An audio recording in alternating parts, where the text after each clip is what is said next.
Good morning and welcome back.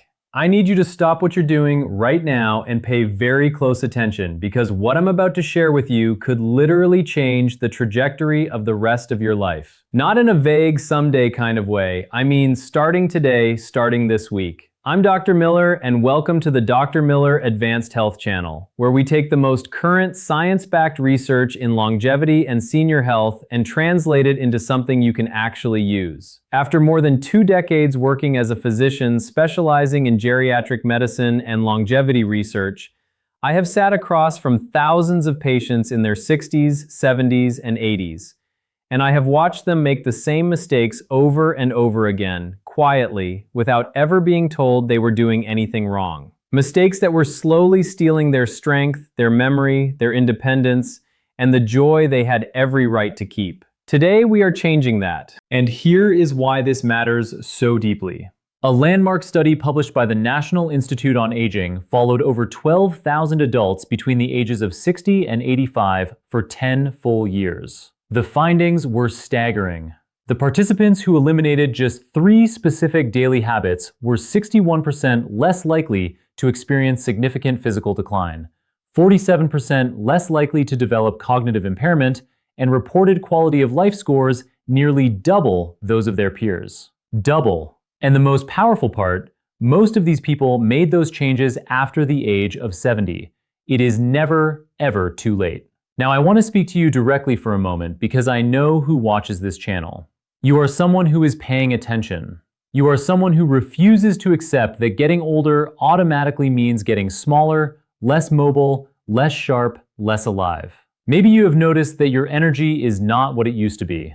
Maybe your joints ache in the morning. Maybe your memory feels a little cloudier than it did 5 years ago. And that has quietly started to worry you. I see you. And I want you to know almost everything I just described is not a fixed destination. It is a direction, and directions can be changed. Before we dive in, I want to tease something important. The number 1 item on today's list is something that almost every senior does every single morning without even thinking about it. Most doctors have never told their patients to stop. It is that deeply embedded in our culture. So stay with me all the way to the end because number 1 might genuinely shock you. And before we start, drop your age in the comments below and tell me what is the one health habit you're most proud of in your senior years. I read every single comment on this channel, everyone. Your answers shape the content I create and they inspire each other. Leave a comment and let's build this community together. Now let's get into it. We're counting down from 7 to 1, rank from important to absolutely life-changing. Number 7, eating 3 large meals a day. This one sounds completely harmless. 3 meals a day, breakfast, lunch, dinner. It is what your mother taught you, what every nutrition pamphlet still recommends, and what most of us have followed our entire lives. But here is what those pamphlets are not telling you. After the age of 65, your digestive system undergoes a dramatic slowdown. Gastric acid production drops by nearly 40%. Enzyme output decreases. Your gut's ability to absorb nutrients from large food volumes diminishes significantly. So when you sit down to that big dinner plate, your body is not processing it the way it did at 40. Researchers at the University of Southern California's Longevity Institute found that seniors who shifted to 4 to 5 smaller, nutrient-dense meals spaced evenly throughout the day showed a 34% improvement in protein synthesis and a 28% reduction in systemic inflammation markers within just 12 weeks. Think of your digestive system after 70 like a smaller engine. It doesn't need less fuel, it needs that fuel delivered in smaller, more frequent batches so it can actually burn it efficiently. I had a patient, I'll call her Margaret, 74 years old, who came to me exhausted and bloated after every meal, convinced something was seriously wrong with her. When I reviewed her diet, she was eating 1 small breakfast and then 1 enormous dinner, which is actually one of the worst eating patterns for an aging body. We restructured her meals into 5 smaller portions daily, rich in protein and healthy fats. Within 2 months, her energy had transformed. She told me she felt like she'd gotten 10 years back. The practical application here is straightforward. Aim for meals every 3 to 4 hours. Each meal should contain at least 25 to 30 grams of protein because after 70, your muscles become less efficient at responding to protein, a process called anabolic resistance. and you actually need more protein per pound of body weight than you did in your 30s. Pair each meal with a small amount of healthy fat, like olive oil or avocado, which enhances absorption of the fats, soluble vitamins that are critical for bone and immune health. Number 6, taking long, hot showers every day. I can already feel the resistance to this one, and I understand. But stay with me, because once you understand what is happening to your skin and your circulation after 65,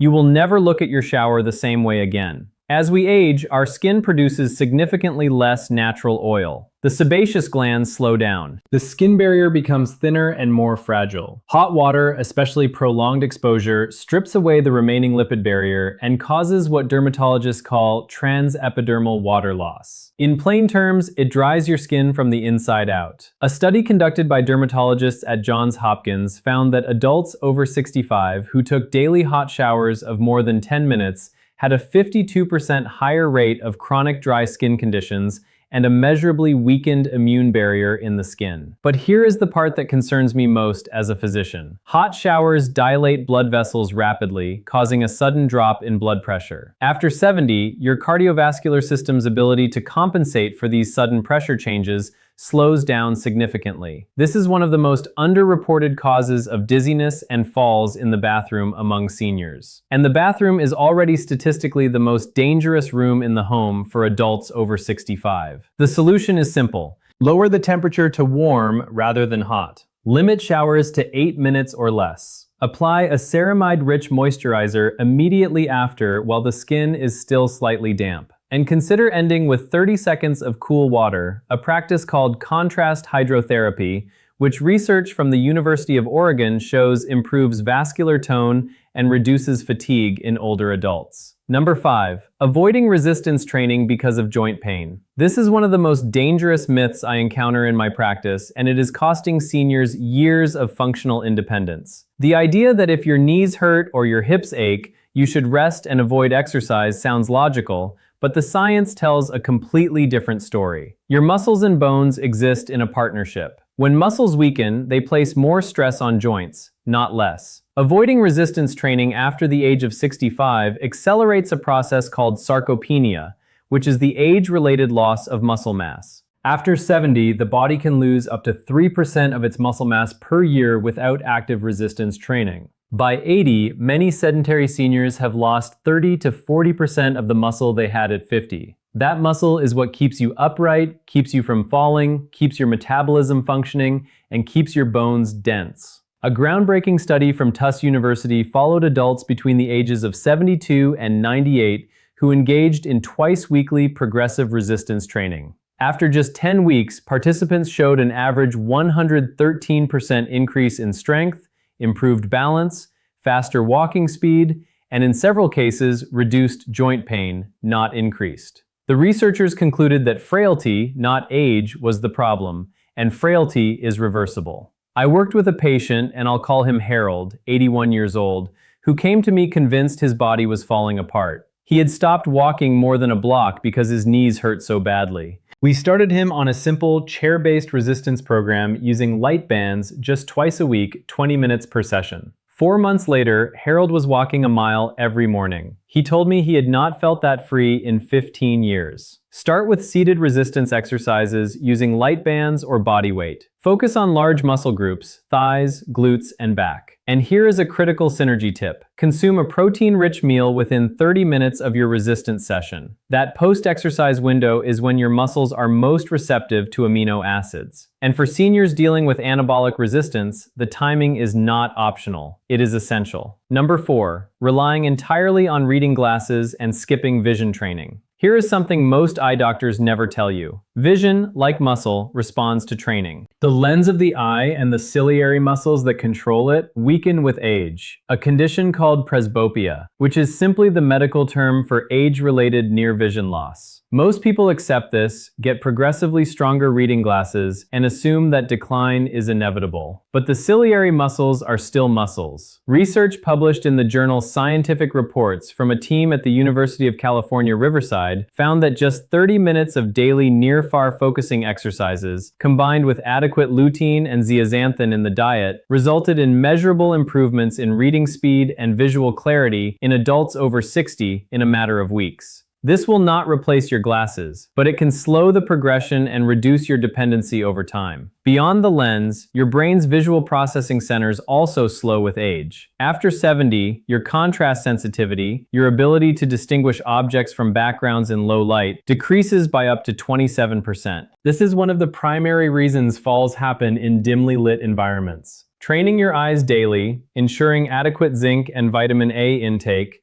and optimizing your home lighting are all evidence-based strategies that most seniors are simply never given. If this channel has ever given you information your doctor forgot to mention, please hit the like button right now and subscribe if you haven't already. It genuinely helps us reach more people who need this information, and it costs you absolutely nothing. Number 3. Sleeping more than 9 hours or relying on sleep aids regularly. This surprises people because we all know sleep is healing, and it is. But the relationship between sleep and aging is far more nuanced than most realize, and getting it wrong is quietly devastating brain health in millions of seniors. A massive study from Harvard Medical School that followed over 14,000 adults over 8 years found that seniors who regularly slept more than 9 hours per night had a 46% higher risk of cognitive decline compared to those who slept 7 to 8 hours. This is not because sleep is harmful, it is because chronically long sleep is often a symptom of poor sleep quality, not restorative rest. And that poor quality sleep, characterized by fragmented cycles and insufficient deep sleep, fails to clear the metabolic waste products that accumulate in the brain each day. Your brain has a literal cleaning system called the glymphatic system. Think of it as a nighttime sanitation crew that flushes through the brain, removing debris, including the amyloid plaques associated with Alzheimer's disease. But this system only operates effectively during deep sleep and is most active during the first 6 to 7 hours. Spending 9 or 10 hours in bed often means hours of fragmented light sleep that produces none of this critical clearing. As for sleep aids, especially over-the-counter antihistamine-based products containing dianhydramine,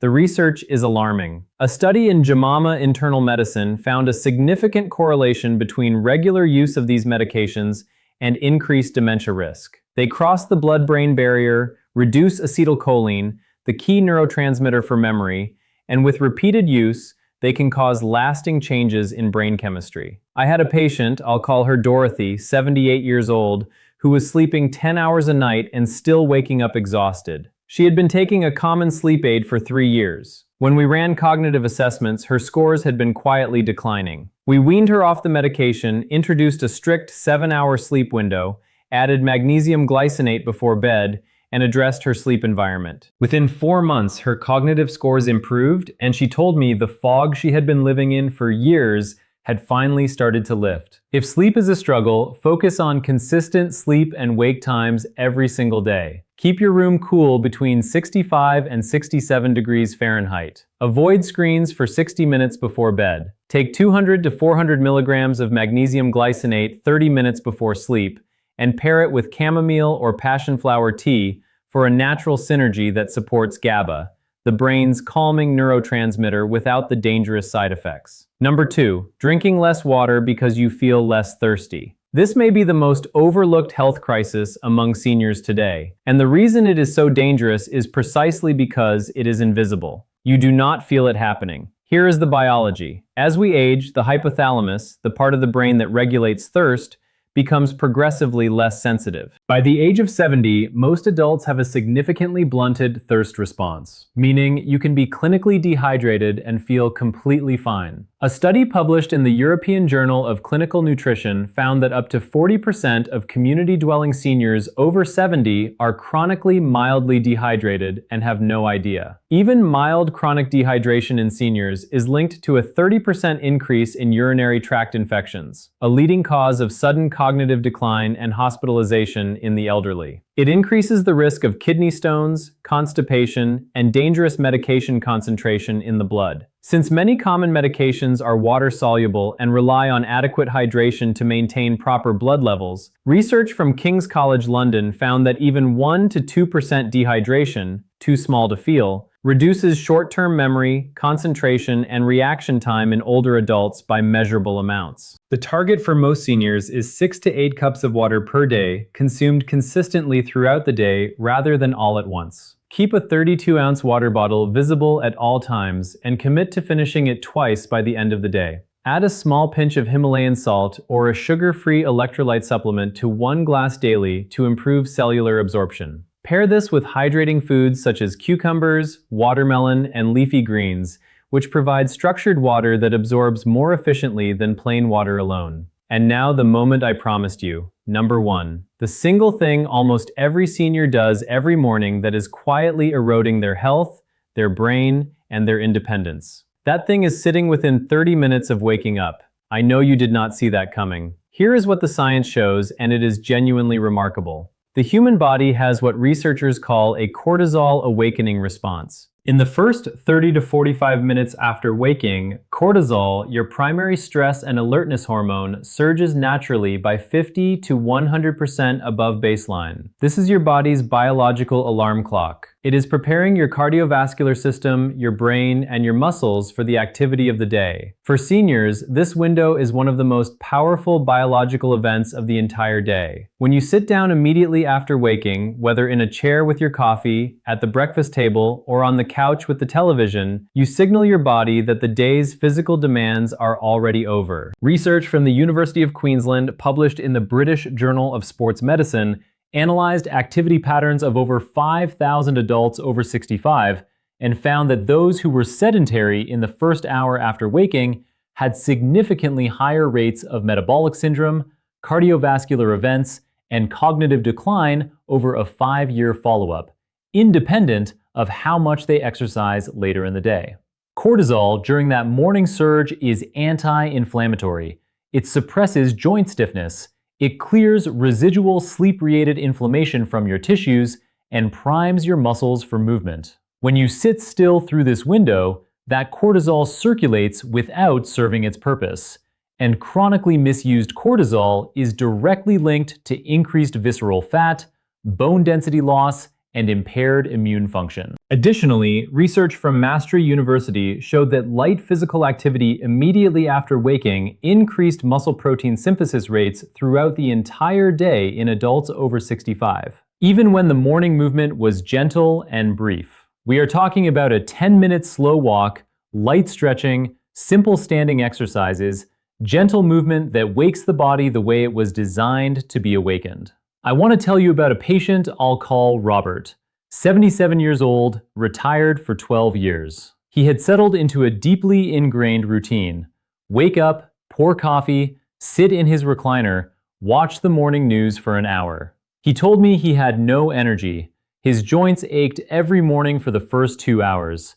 He felt mentally foggy until early afternoon. His blood work showed elevated inflammatory markers, pre-diabetic glucose levels, and low testosterone for his age. We made one change, just one. For 21 days, Robert committed to a 10-minute walk outside within 15 minutes of waking, before the coffee, before the chair, before the television. Then he came back, had breakfast, had his coffee, and did whatever he wanted. Within 3 weeks, he called my office, and I will never forget what he said. He said, "Dr. Miller, I feel like someone turned a light back on inside me." His morning joint stiffness had reduced dramatically. His midday energy had improved. His fasting glucose had dropped. One change, 10 minutes, 21 days. The synergy here is natural light. The moment you step outside or stand at a bright window during that morning movement, you trigger a serotonin release timed perfectly with the cortisol awakening response. This combination sets your circadian rhythm for the entire day, improves nighttime melatonin production, stabilizes your mood, and has been shown in multiple studies to reduce the risk of seasonal depression in older adults. Morning movement plus morning light is one of the most powerful, free,